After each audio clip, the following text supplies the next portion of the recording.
नमस्कार विद्यार्थी मित्रांनो, स्वागत तुमचं माझ्या यूट्यूब चॅनलवरती.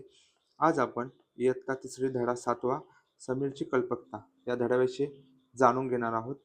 तर चला सुरू करूया. समीरची कल्पकता धडा 7वा इयत्ता तिसरी विषय मराठी इंग्रजी मीडियम. ऐका वाचा. एके दिवशी वर्गात समीरचे काही मित्र वहीचे कागद फाडून होड्या तयार करत होते. काय झाले एका दिवशी वर्गात तर समीरचे काही मित्र होते, वहीचे कागद फाडून होड्या तयार करत होते. म्हणजे आपण नौका बनवतो, होड्या बनवतो, पाण्यात सोडायला तसे बनत होते. काही मित्र पेन्सिलीला टोक करून निघालेला कचरा बाकीच्या खाली टाकत होते. तर काही मुलं काय करत होते, पेन्सिलला आपण टोक करत होतो. जो कचरा निघतो तो दुसऱ्याच्या बेंचच्या खाली टाकत होते. वर्गात कचरा पसरला. वर्गात सगळीकडे कचरा पसरला. वर्गातील मुले वह्यांचे कोरे कागद वाया घालत होते आणि वर्गातली मुलं होती ते वह्यांचं जे कोरं कागद होतं ते वाया घालत होते. हे सर्व समीर बघत होता आणि हे सगळं समीर बघत होता. त्याने आपल्या वर्गमित्रांना असे न करण्यास सांगितले आणि त्याने आपल्या वर्गमित्रांना असे न करण्यास सांगितले आणि असं काही करू नका असं समीर सर्वांना सांगत होता. पण मुले त्यालाच हसली. ती सर्व मुले त्यालाच हसली. मधली सुट्टी झाली.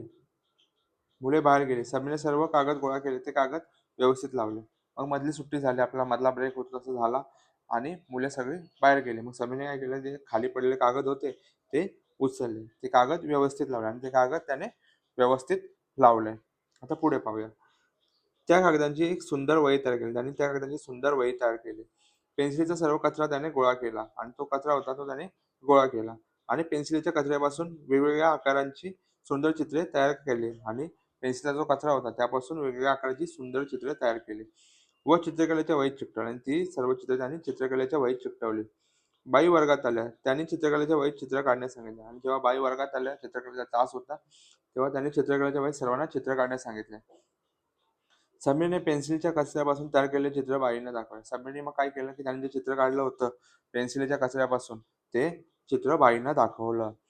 बाईंनी समीरची कल्पकता व चित्र दोन्ही आवडलं. बाईंना समीरची कल्पकता आणि चित्र दोन्ही आवडलं. समीर घरून येताना एक रिकामे खोके व एक बरणी घेऊन आला. मग समीरने काय केलं, की घरून येताना एक रिकामे खोके व बरणी घेऊन आला. खोक्यावर मी कागदासाठी आहे व बरणीवर मी पेन्सिलच्या कचऱ्यासाठी आहे असे लिहिले. मग समीरने काय केलं, एक खोका आहे, खोक्यावर मी कागदासाठी म्हणजे कागद तुम्ही याच्यात टाका आणि एक बरणी ती पेन्सिलसाठी आहे, बरणी तुम्ही याच्यात टाका असं लिहिलं. हे पाहून बाईंना समीरच्या कल्पकतेचे नवल वाटले आणि हे पाहून समीरच्या कल्पकतेचे बाईंना नवल वाटले. बाईंनी वर्गातील इतर मुलांना त्यांची चूक लक्षात आणून दिली आणि मग बाईंनी काय केलं, त्या मुलांना त्यांची चूक लक्षात आणून दिली. वर्गातील मुलांना समीरची कल्पना खूप आवडली. मग समीरची कल्पना सर्व विद्यार्थ्यांना आवडली. समीरच्या कल्पकतेपासून समीरची कल्पकतेतून टाकाऊपासून टिकाऊ ही संकल्पना वर्गात असते. मग समीरची कल्पकता होती त्यापासून टाकाऊपासून टिकाऊ म्हणजे एखादी वस्तू आपल्या गरजेची नसली तर त्यापासून टिकाऊ वस्तू कशी बनवायची ही कल्पना सर्वांना रुजली. वर्गातील सर्वजण कागदांचा योग्य वापर करू लागले. मग सर्वजण कागदाचा योग्य वापर करू लागले.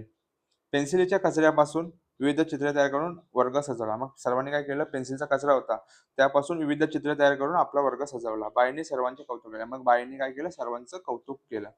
आता नवीन आलेले शब्द अशी होती समीरची कल्पकता.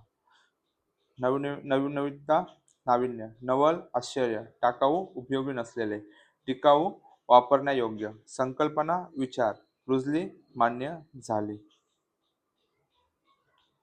आता अशा प्रकारे समीरची कल्पकता धडा शिकवून झालेला आहे. आता याची आपण प्रश्न उत्तरे पाहणार आहोत. प्रश्न 1 उत्तरे लिहा. मुले वर्गाबाहेर गेल्यावर समीरने काय केले? मुले वर्गाबाहेर गेल्यावर समीरने सर्व कागद गोळा केले. समीरने सर्व कागद गोळा केले. समीरने बरणीचा उपयोग कशासाठी केला? तर पेन्सिलचा कचरा भरण्यासाठी समीरने बरणीचा उपयोग केला. समीरची कल्पकता कुठे दिसून आली? पेन्सिलच्या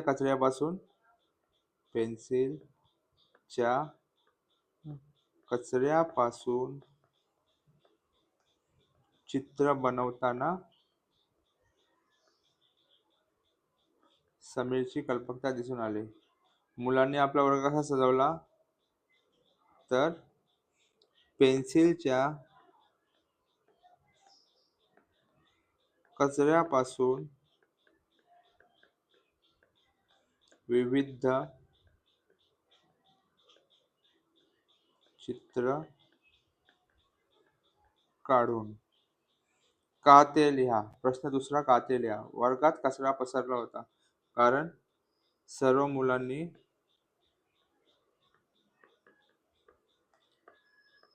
कागद फाडून व पेन्सिलचा कचरा फेकला होता.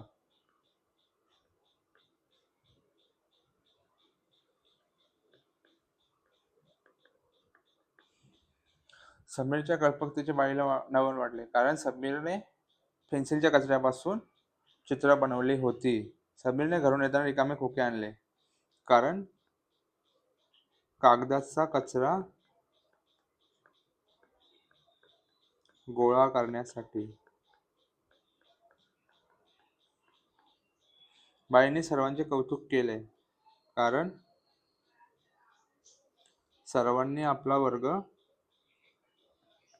सर्व मुलांनी आपला वर्ग सजवला म्हणून. आता खेळव्या शब्दांशी हे झालं. तो मुलगा, ते घर, ते सूर्य नाही, तो सूर्य, ती नदी, ते चित्र, ते खोके,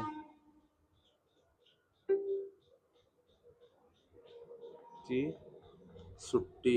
अशा प्रकारे खाली शब्दयोगाचा योग्य गटात लिहा. असं आपल्याला लिहायचं आहे. तो मुलगा, तो सूर्य, ते पुस्तक, तो आंबा,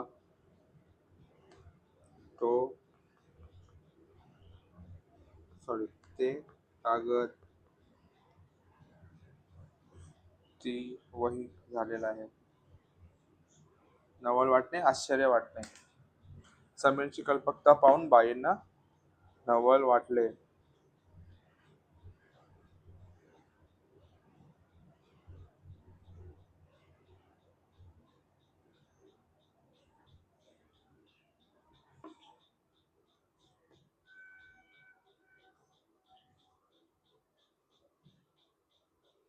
खालील शब्दापासून वाक्य तयार करा.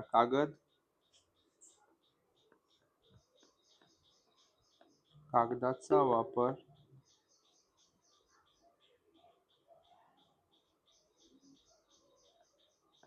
लिहिण्यासाठी होतो.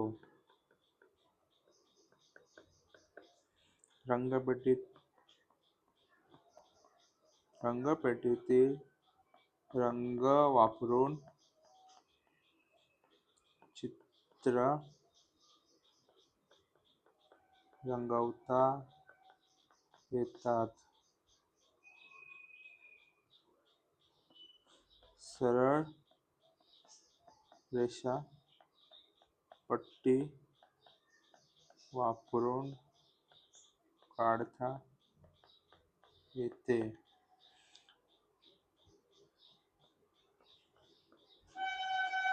पेन्सिलने आपण सुंदर चित्र काढू शकतो. आता रोहनचा स्वभाव कसा होता पहिले वाचूया. रोहन हा खूप खोडकर मुलगा होता.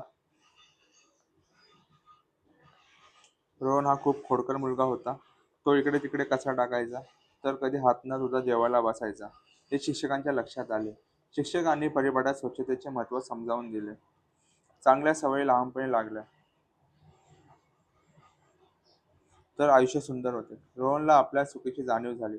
तेव्हापासून रोहन नियमितपणे कचरापेटीत कचरा टाकायला लागला व हात धुवू लागला. आपली पुस्तके सुद्धा नीट ठेवू लागला. आता रोहन सर्वांचा आवडता झाला. आता पुढे पाहूया. याची प्रश्न उत्तरे पाहूया. आता रोहन काय बोलतो. रोहनचा स्वभाव कसा होता. रोहनचा स्वभाव खोडकर होता. पहिला प्रश्न झाला. शिक्षकांनी परिपाठात स्वच्छतेचे महत्त्व सांगितले. कोणत्या सवयीने आयुष्य सुंदर होते.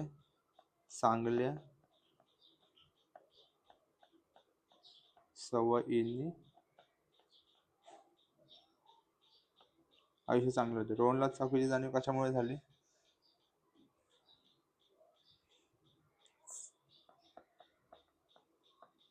चांगल्या सवयी ऐकून. अशा प्रकारे समीरची कल्पकता यातले आपण प्रश्न उत्तरे घेतलेली आहेत, धडा समजून घेतलेला आहे. तर तुम्हाला धडा आवडल्यास आपल्या चॅनलला सबस्क्राईब करायला विसरू नका.